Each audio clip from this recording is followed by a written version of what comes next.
Saludos conciudadanas y conciudadanos de Unión Cantinil y de Huehuetenango. Les saluda Víctor Ferriño, abogado, analista político y periodista.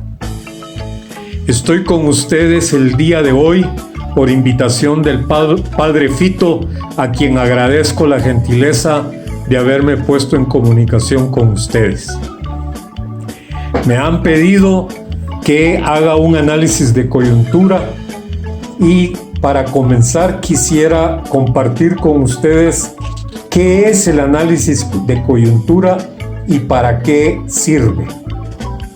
El análisis de coyuntura se hace para entender lo que está pasando en el país y en el mundo, con el objetivo de perfilar el futuro para la acción. Es decir, interpretamos los hechos que están sucediendo en Guatemala, en América y en el mundo para saber qué está pasando y cuál es la tendencia dominante. Y queremos entender qué está pasando en Guatemala y en el mundo porque queremos transformar el mundo. Queremos que haya un mundo más justo, queremos que haya un mundo con más igualdad, con más inclusión y con mejor atención para los niños, para los jóvenes, para los ancianos, para las mujeres. Para eso se hace análisis de coyuntura. Y lo primero que tenemos que hacer en un análisis de coyuntura es tratar de determinar cuál es la tendencia dominante de la coyuntura. Es decir, es como cuando nos paramos a la orilla de un río, queremos saber hacia dónde va la corriente. Y en ese sentido podemos decir, sin lugar a equivocarnos, que la tendencia ahora es una coyuntura de la reculada.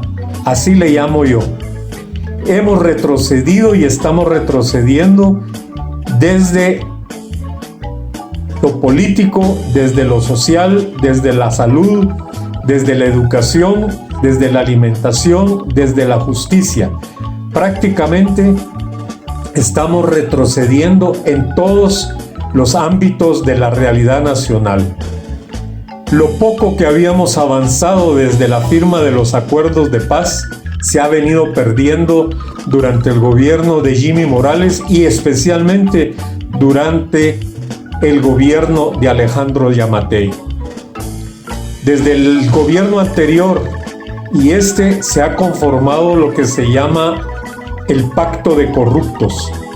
El Pacto de Corruptos es una fuerza maligna que está integrada por políticos corruptos, por empresarios venales, o sea que les gusta el pisto fácil, y por militares masacradores. Estos tres sectores han conformado una mafia, un poder delincuencial que ha cooptado al Estado, es decir, han tomado control de todas las instituciones sin excepción en el país. Lo último que quedaba era la Procuraduría de los Derechos Humanos y al terminar su periodo como procurador, Jordán Rodas tuvo que dejar el cargo y el Congreso de la República ha electo a un procurador de los derechos humanos que está siendo investigado por haber tenido relación con Alejos para poder amañar la elección de magistrados de las Cortes en Guatemala. Entonces, una persona que ya está sindicada de hechos delictivos de ese calibre es a quien escogieron en el Congreso los diputados corruptos. No tenemos a quién acudir en el Estado. Estamos librados a nuestras propias fuerzas. Entonces, en síntesis, hay una tendencia en esta coyuntura que es una tendencia regresiva, donde las libertades y las garantías constitucionales se han venido reduciendo y por lo tanto, insisto, estamos librados a nuestras propias fuerzas. Por lo tanto, tenemos que entender lo que pasa, tenemos que organizarnos, sobre todo comunitariamente, y tenemos que actuar como ciudadanos y ciudadanas que conocen sus derechos y los exigen. y tenemos que rescatar al Estado.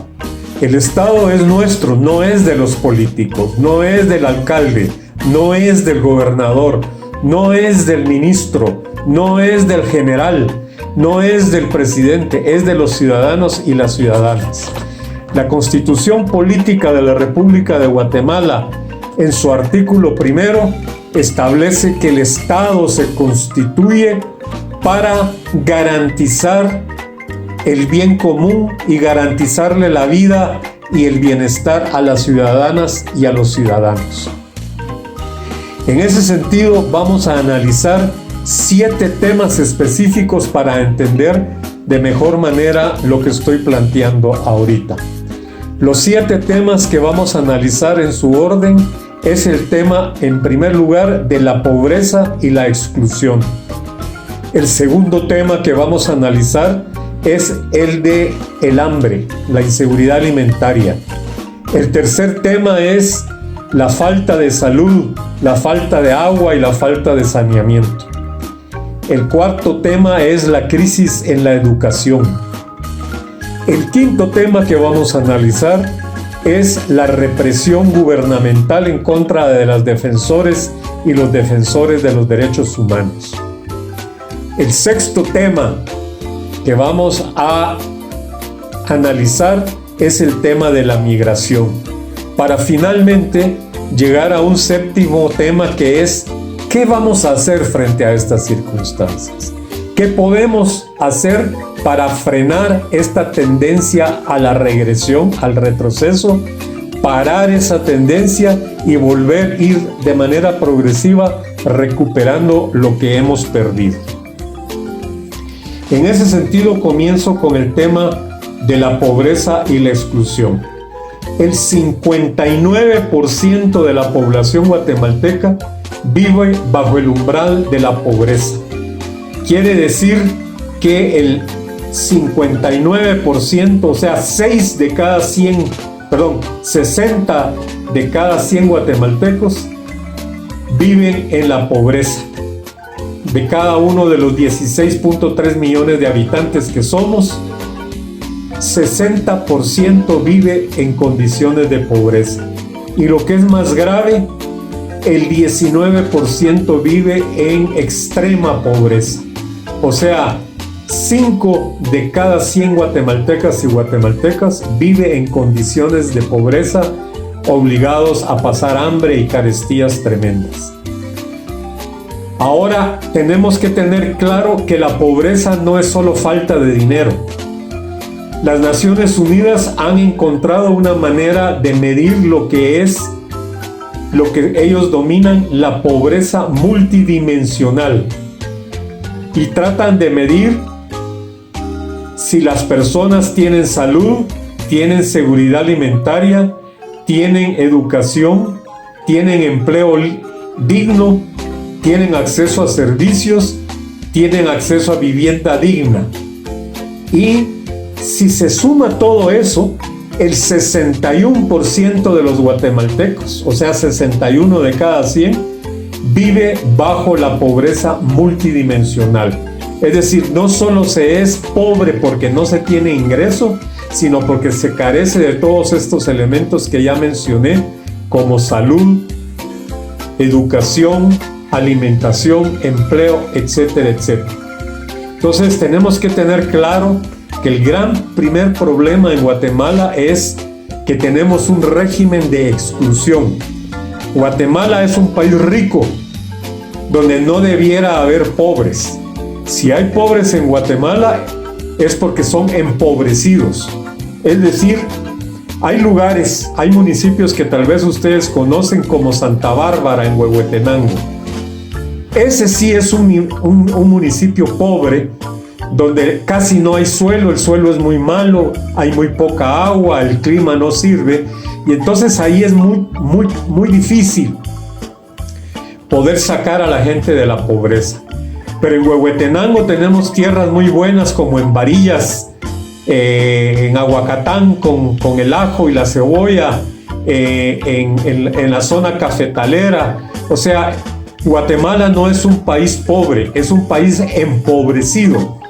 porque hay un régimen económico que excluye a la gran mayoría de la población. 3/4 partes de la población están excluidas de esa riqueza y la mayor parte de la riqueza está en pocas manos. Por eso es que hay tanta pobreza en Guatemala. Si analizamos el segundo gran tema que propuse, que es el tema del hambre, el tema de la inseguridad alimentaria y nutricional, es muy doloroso informarles que este año se han registrado 14.366 personas con inseguridad alimentaria, con desnutrición aguda. Y eso ha implicado que se llevan registrados ahorita 30 muertos en los últimos 2 meses. 30 niños muertos en los últimos meses. Esto es muy grave y tenemos que tener muy claro que el 50% de los niños sufre desnutrición crónica y uno de los departamentos que más la sufre es Huehuetenango. Es decir, la mitad de los niños del país sufre desnutrición crónica. Y la desnutrición infantil en Guatemala es la más alta en América Latina y la 6ª más alta en el mundo. Así de mal estamos. En 2021, el año pasado, se duplicó el número de menores muertos por hambre, todos ellos menores en 2 años. Imagínense ustedes las circunstancias tan penosas cuando en Guatemala tenemos suelo, tenemos agua y tenemos clima para poder producir alimentos. Pero a la gente se le ha negado el acceso a la tierra y gracias a eso se le ha negado el acceso a la alimentación. Entonces, los niños que se mueren de hambre en Guatemala no se mueren de hambre porque los padres son unos irresponsables, sino porque los gobernantes y la clase dominante ha privado a sus padres de la posibilidad de alimentarlos con dignidad. Y un niño que está enfermo y que está hambriento no aprende, no se desarrolla en la escuela. Paso ahora a analizar el tercer gran tema, que es el tema de la salud. La salud es un derecho humano, es un derecho constitucional que está íntimamente vinculado al derecho humano al agua y al saneamiento. Las principales causas de enfermedad en Guatemala es la falta de agua potable y saneamiento. Aparte de eso, que cuando la gente se enferma no tiene acceso a medicina y en los hospitales no le atienden debidamente.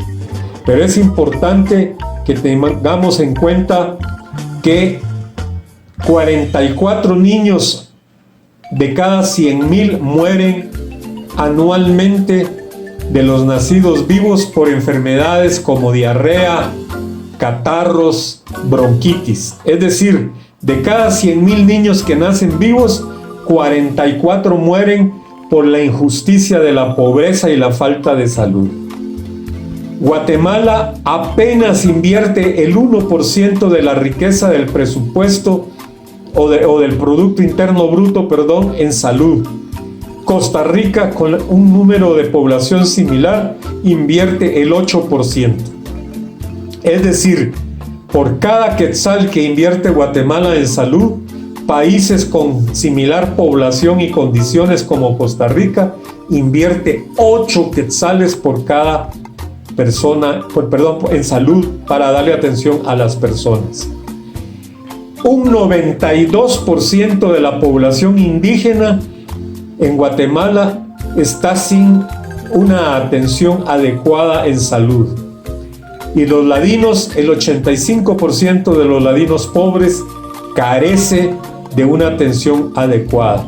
Pero de cada 100 ciudadanos y ciudadanas indígenas, 92 no recibe una atención debida. Y por eso es que hay tantas personas enfermas en el país. Además, si se carece de recursos económicos y se carece de alimentación adecuada, la posibilidad de enfermarse es muy alta. Ahora pasamos a al cuarto factor que les propuse que analizáramos. El tema de la educación. El tema de la educación con la pandemia se ha agravado enormemente. En promedio, en Guatemala, la población solo alcanza en el campo 2 años de escolaridad. Es decir, la mayor parte de la gente en el campo, en la mayor parte de las comunidades, según los datos oficiales, solo alcanza 2 años de escuela. Y en las zonas indígenas, 1 año y medio. Eso, si ustedes ven el tema de la exclusión, todas estas cifras, todos estos indicadores son peores en los territorios indígenas. Por el cierre de las escuelas por la pandemia, vamos a perder 1 año y medio de escolaridad.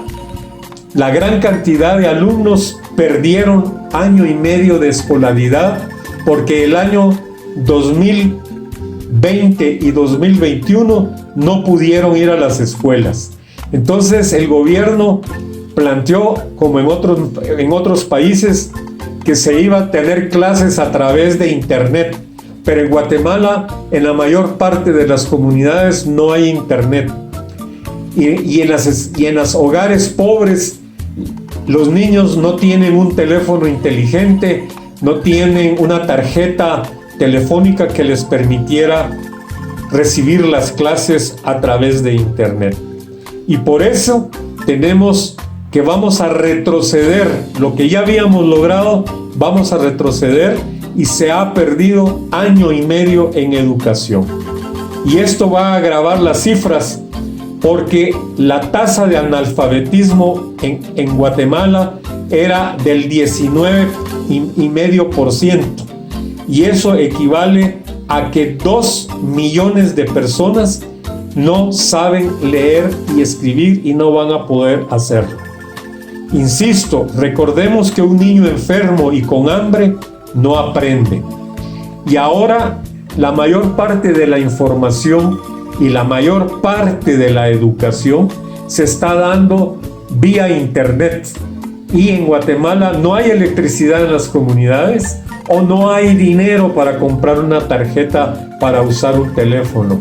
Y menos se tiene dinero para poder comprar un teléfono inteligente. Por eso, la brecha en educación cada día es más grande.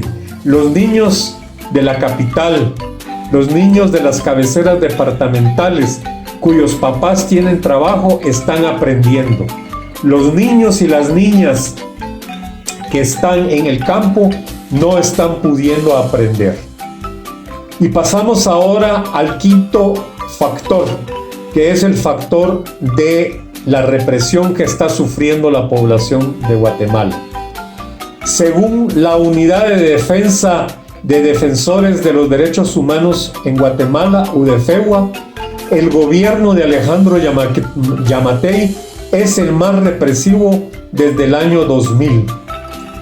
En lo que va el gobierno de Yamatei, de 2 años y medio hasta agosto de este año, UDEFEGUA ha contabilizado 2.646 agresiones a defensores y defensoras de derechos humanos.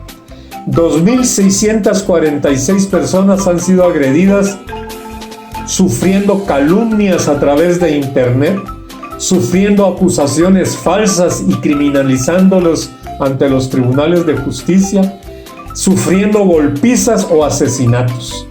Nosotros los periodistas hemos sido perseguidos y en lo que va del gobierno de Yamatei hemos perdido más de 20 compañeros y compañeras periodistas que han sido asesinados. El gobierno de Alejandro Yamatei ha superado en agresiones al gobierno del general Otto Pérez Molina, que creíamos que iba a ser el más represivo. Y lo más grave es que esa represión va contra las mujeres. El 45% de esas agresiones va en contra de las mujeres. Todos estos cuadros, todos estos datos que he dado aquí, Analizando estos 5 factores son los que provocan la migración. Frente a la falta de salud, frente a la pobreza, frente a la falta de alimentos, frente a la represión, frente a la falta de educación, la gente se desespera y decide migrar para Estados Unidos, donde la situación cada vez se ha puesto más difícil. En el año 2021 fueron retornados a Guatemala 57,000 migrantes que fueron capturados en Estados Unidos. Y en el año 2021 se disparó el número de personas que migraron a Estados Unidos. Según los datos de la Border Patrol, es decir, de la patrulla fronteriza, 283,000 guatemaltecos y guatemaltecos fueron registrados que pasaron del otro lado. Estas son personas que buscaron contactos, se entregaron o fueron retenidas. Aparte de eso están todas las personas guatemaltecas que lograron pasar y que no fueron detectadas. O sea que más o menos se estima que unas 400,000 personas migraron en el año 2021 para Estados Unidos. Estos factores que he analizado son los que han generado estas circunstancias. Y pasamos entonces al 7º factor que propuse que analizáramos en este ejercicio de análisis de coyuntura, que la pregunta es, ¿qué hacer? Tenemos que hacer 3 grandes cosas. Primero, entender qué está pasando y por qué está pasando, que es lo que yo he tratado de explicar aquí. En segundo lugar, hay que organizarse.